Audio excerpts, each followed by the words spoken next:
किस मुद्दे को लेकर था और क्या कहना चाहेंगे? मैं मानता हूं कि 16 और 17 अप्रैल देश का काला दिवस के रूप में देखा जाएगा।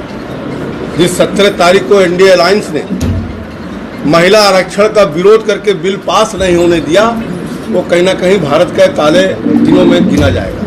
और साथ ही साथ जिस कुतर्क के साथ NDA alliance, Congress, Samajwadi party, TMC, DMK, ये सब लोगों ने जो खुल करके महिलाओं का विरोध किया है, निश्चित तौर से उसका जवाब आने वाले समय में महिलाओं उनको मैदान में, फील्ड में देने वाली है। राहुल गांधी कह रहे हैं कि हम महिला आरक्षण के खिलाफ नहीं हैं, हम डिलिमिटेशन के खिलाफ है, और जो ये सीटें बढ़ रही हैं इससे उत्तर और दक्षिण का गैप बढ़ेगा। भारतीय जनता पार्टी चूंकि उत्तर भारत में मजबूत है, इसलिए वो चाहती है कि दक्षिण भारत को कमजोर करके अपनी सत्ता हथियार।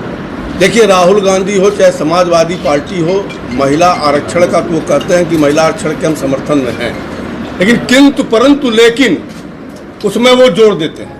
जहाँ तक साउथ की आपने बात किया है, गृह मंत्री जी ने पार्लियामेंट के भीतर ही उन्होंने कहा कि इस बार डिलिमिटेशन के बाद जो 2011 की जनगणना, उसके आधार पर हम हर प्रदेश में जितनी सीट है उसके आधार पर 50% सीट हम बढ़ाएंगे। और उन्होंने परसेंटेज वाइज निकाल करके भी दिया कि किसी भी प्रदेश को 2-3.23% का फायदा ही हो रहा है, किसी का घाटा नहीं हो रहा है। जहाँ तक राहुल गांधी का सवाल है, दूसरा क्या था आपका?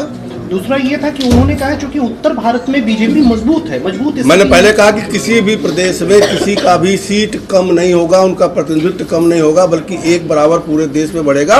ये पार्लियामेंट में गृह मंत्री का स्टेटमेंट है, सदन के पटल पर है, इसकी चिंता उन्हें करने की आवश्यकता नहीं। उसका जवाब भी गृह मंत्री जी ने निर्णय से पहले दे दिया था हाउस में। मंत्री जी, कल अखिलेश यादव ने प्रेस कॉन्फ्रेंस किया, उन्होंने कहा है कि जिस तरह से बीजेपी नारी शक्ति अधिनियम ला रही है, वो नारी का नारा बनाने का प्रयास कर रही है।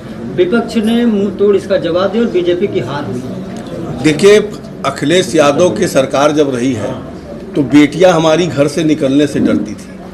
आज वही उजागर हुआ है इस बिल के बारे में कि महिलाओं का कितना वो हित चाहते हैं। जहाँ तक वो अल्पसंख्यक महिलाओं की बात कर रहे हैं, मैंने पहले भी कहा कि हमारे बाबा साहब भीमराव अंबेडकर द्वारा बनाए गए संविधान में ये व्यवस्था ही नहीं है कि धर्म के आधार पर किसी को आरक्षण दिया जाए, इसलिए वो महिला बिल को टालने के लिए ये विषय उठा रहे हैं। और 20% बुर्का वालों के आड़ में, 20% के आड़ में 80% महिलाओं का हक मारने का काम अखिलेश यादव कर रहे हैं।